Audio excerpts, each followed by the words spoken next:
pagdadalamhati o palakpak ng pasasalamat.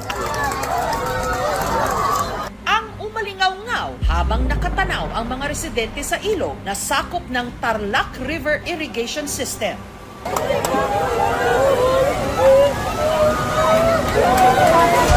Patuloy kasi ang isinasagawang rescue operation sa dalawang batang nahulog matapos sila tila ipu-ipong hinigop sa butas ng irigasyon. Natrap sila sa tinatawag na irrigation cave. Ang problema, umuulan na kaya patuloy ang pagtaas pa ng tubig.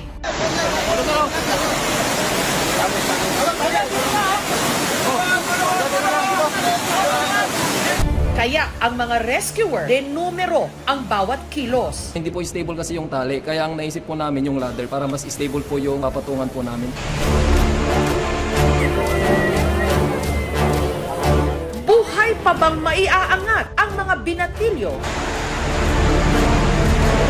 Kahit mahigit 24 oras na silang nasa ilalim ng yungib.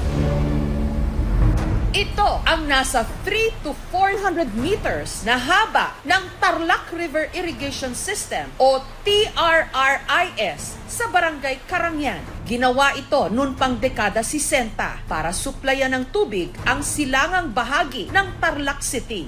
Meron po tayong 10 or 11 na butas na papasok po sa mga irrigation canals para po makapagpadala po tayo ng mga tubig sa ating mga lupang sakahan dito po sa Tarlac Province. Mag-aalas 2 ng hapon nitong Miyerkules nung nakatanggap ng ulat ang CDRRMO na may dalawang binatilyong nahulog at natrap sa butas ng irigasyon. Ang mga nawawala sina Jansen at Kevin, kapwa 13 anyos. 8 bata raw ang tumawid noon sa sementadong bahagi ng irigasyon nung si Jansen nahulog sa butas. Sinubukan daw siyang tulungan ni Kevin. Pero kalaunan, pati si Kevin, natangay na rin ng tubig. Sinubukan sagipin nung isa naman din niyang kaibigan, pero nahulog din. Kaya ang mga otoridad, sanib puwersa sa pag-rescue sa kanila. Pero patuloy ang pagtaas ng tubig dahil sa pag-ulan. Kaya posibleng tumaas din ang tubig sa yungib kung saan nahigop sina Jansen at Kevin. Nung una ma'am, natakot din po talaga kami kasi malakas po talaga yung agos dun sa butas. Yung butas, walang ganong magandang impormasyon kung gaano kalalim, kung gaano kalapad. Kung mapupuno ng tubig yung butas nung pinagulugan nila, walang nilalabasan, mamamatay yung mga bata. Hindi sila makakahinga.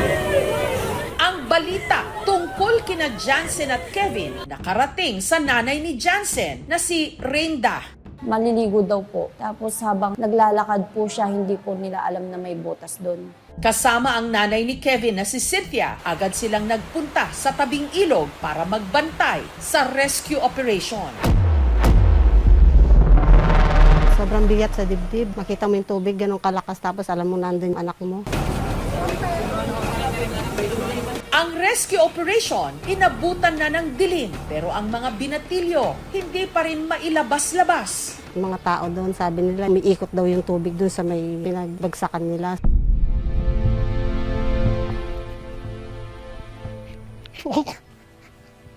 Wala, baka natusok-tusok na sa mga bakal.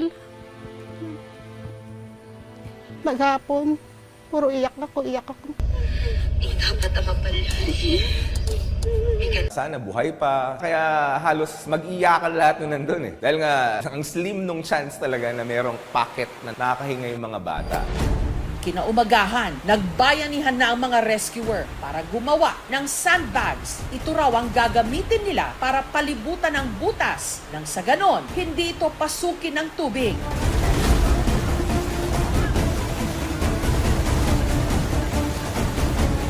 Noong mga sandaling yon, mahigit 12 oras nang nasa loob sina Jansen at Kevin. Hindi ko po alam kung buhay pa po yung anak ko doon.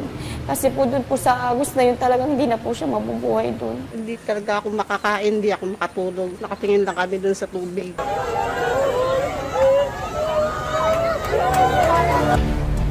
binilisan natin yung paglalagay ng sandbag hanggang sa mas kumonti pa at na-expose ng buo yung butas. Hanggang sa ang rescue team nabuhayan ng loob. Sa gitna kasi ng rumaragasang tubig,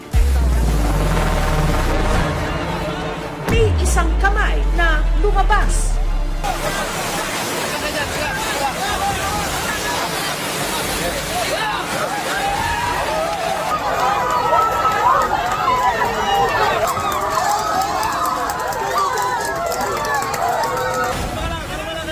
Ang biktima, dahan-dahang iniahon ng mga rescuer.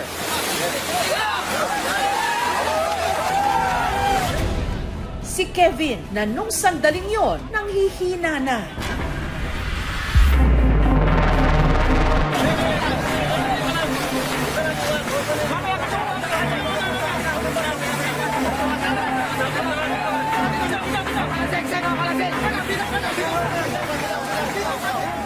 Hanggang si Kevin tuluyan ang nailabas sa butas.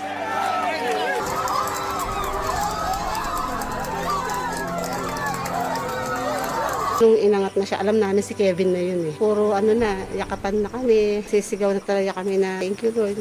Eh nasaan na si Jansen? Ang pinagdadasal tagal namin, makita sila magkasama. Maya-maya pa, isang muling kamay ang nakita ng rescuers.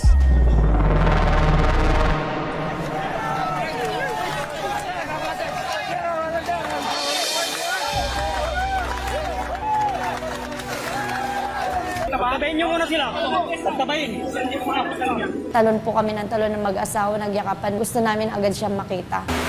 Isinugod sina Jansen at Kevin sa ospital.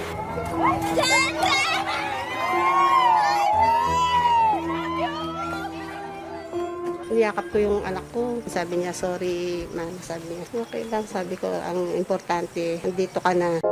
Sabi po sa akin ni Jansen, kala ko hindi na kita makikita. Sabi niya, ikaw lang yung dahilan kaya lumaban ako kasi alam ko hahanapin mo ako. Sabi niya sa akin.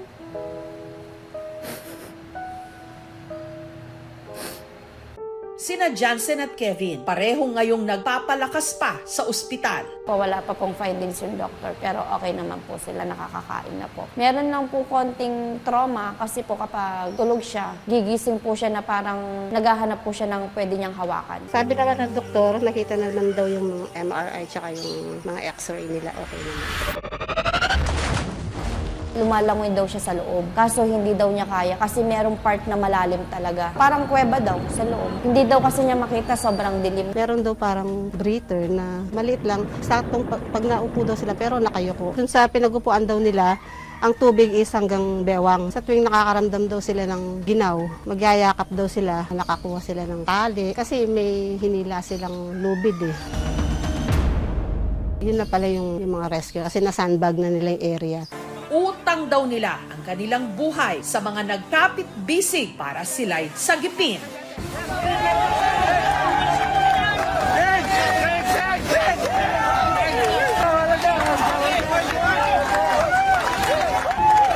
Sa lahat po ng mga rescuer, maraming salamat po. Gusto ko po magpasalamat sa mga tumulong nung mga panahong yun, PDRRMO, CDRRMO, BFP, PNP. Samantala, para maiwasang maulit ang aksidente, ang City Hall ng Tarlac patatabunan na raw ang butas sa irigasyon. Tuwing tag-ulan talaga, ang mga ilog namin tumataas yan. So pinaalalahanan po natin yung publiko na palaging maging maingat. Butas ng karayom ang pinagdaanan para mailabas sa butas ng irigasyon sina Kevin at Jansen. Pero sa tiyaga ng mga rescuer, sa dasal ng kanilang mga pamilya, at sa bayanihang nagbuklod sa komunidad, naiangat sila mula sa dilim.